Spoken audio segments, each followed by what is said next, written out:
মোক মানে মোকতো নহ'লে ইমান দিন কি কৰিলেহেঁতেন, মিয়া লিডাৰ বনাই দিলেহেঁতেন।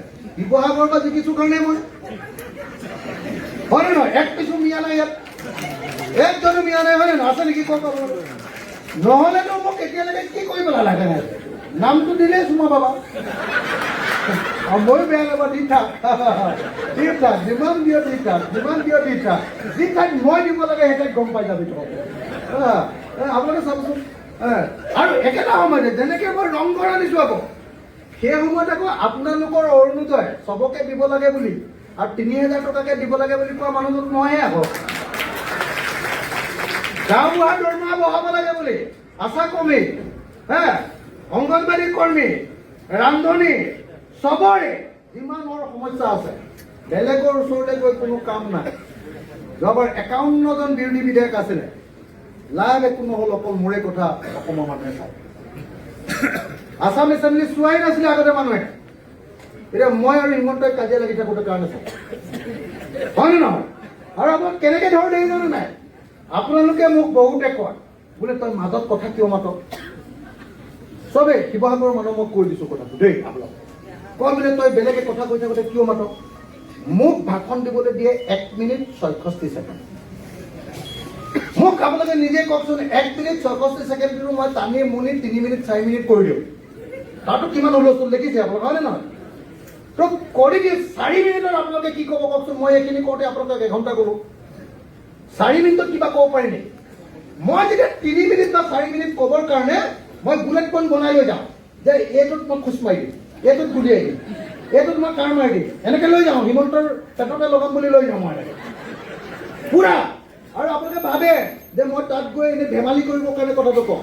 মই তাৰ কাৰণে ১০ দিন ১৫ দিন পঢ়ি কোনটো ঠাইত ধেমেলীয়াকৈ ক'ব লাগিব, কোনটো ঠাইত চিৰিয়াছলি ক'ব লাগিব, কোনটো ঠাইত হিমন্তৰ গাটো জ্বলাই দিব লাগিব, তেনেকৈ মই তাৰ কাৰণে একদম লিখি লৈ যাওঁ ধুনীয়াকৈ। মই এনেই সৰু বেগ লৈ যাওঁ নেকি, ডাঙৰ বেগ লৈ যাওঁ পুৰা, বুজিছে নাই? প্ৰত্যেকটো বস্তুৱে মোৰ ফাইল থাকে। তো এইটো লৈ গৈ যেতিয়া হিমন্ত বিশ্ব শৰ্মাই মই যে ১ মিনিট ক'লোঁ, চব উত্তৰ মোক দি থাকে। কাৰণ বাকীবিলাকে যিবিলাক কথা কয়, কি কয়, মোৰ আমাৰ সমষ্টিটোত দলংখন নহ'ব, অকল সেইটোৱে কয়। মই কি কওঁ, অসমীয়া জাতিটো এনেকৈ কৰিলেহে চব অসমীয়া মানুহ ধনী হ'ব, ৩বাৰ খেতি কৰাব লাগে। মোৰ প্ৰশ্নটো উত্তৰ দিবই লাগিব, এনেকুৱা ঠাইত দিওঁ মই। এই যে উত্তৰটো দিয়ে, উত্তৰটো দিওঁতে যদি মই নেমাতো, তেওঁ নিজৰ মতে কৈ গুচি যাব। মই খাপককৈ যাঠো মাৰি দিওঁ, কাৰণ মোৰ নামটো ল'লে যে অখিল গগৈ এনেকৈ কথা কৈছিলে বা মোৰ প্ৰশ্নটো মোৰ কথা কৈছে বুলি মই ফাৰ্ষ্টকৈ সোমাই দিওঁ।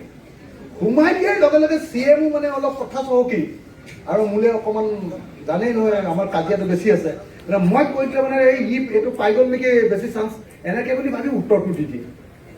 উত্তৰটো দি দিওঁতে মই 10 মিনিট খেলি থাকোঁ নহয় তেওঁৰ লগত। সেইটোৱে মোৰ সময়, নহ'লে সময় নাই। আপোনালোকে মোক বেয়া পাওঁ, ভাল পাওঁ, ভদ্ৰ মানুহে মোক যি কথা কওঁ, আপোনালোকে যিমান কথা ক'লে মই নুশুনো। CMে কথা ক'লে বা মন্ত্ৰীয়ে কথা ক'লে মই মাজত খুচিমেই খুচিম। যদি নোখোজো মই কাৰো একো কাম কৰিব নোৱাৰোঁ। এই 3 মিনিটত মই কি কথা কম, একো ক'বলৈকে নিদিয়ে। মই অৰুণোদয় আমুক কৰিব লাগিব, সকলো মহিলাৰ ধাৰটো মাৰি দিব লাগিব, মাইক্ৰ' ফাইনেন্সৰ ধাৰ, সেইবিলাক কেতিয়া কৈছোঁ? অংগনবাড়ী কৰ্মী দৰমহা বঢ়াব লাগিব, কেতিয়া কৈছোঁ? CMৰ ভাষণৰ মাজত উত্তৰ দিয়াই দিছোঁ। নহ'লে মোক ক'বলৈ চান্সেই নাই। আৰু বহুতে কয় বোলে হিমন্ত বিশ্ব শৰ্মাই কোৱাৰ পাছত আপুনি উত্তৰটো দিব, কেলৈ মাজত মাতি থাকে? কোন দেউতাকে দিব মোক যে তাৰপিছত ভাষণ দিবলৈ হ'ব? হিমন্ত বিশ্ব শৰ্মা মই 1 মিনিট কম, হিমন্ত 1 ঘণ্টা ৰিপ্লাই দিলে, তাৰপিছত মোক হিমন্তৰ কথা ৰিপ্লাই দিবলৈ মোক কোনোবাই সময় দিব নেকি? জানাবা নিয়ম আছে নেকি ক'বা? মোক কৈ বোলে পিছত ক'বা তোমালোকে, পিছত মোক দিব নেকি? মই কাৰ মাৰোঁ? মোক কোনোবাই পিছত দিব নেকি? দিব, কংগ্ৰেছৰ মানুহকেইটাক দিব, ভালকৈ ক'ব নাজানে সিহঁতক ক'ব দিব।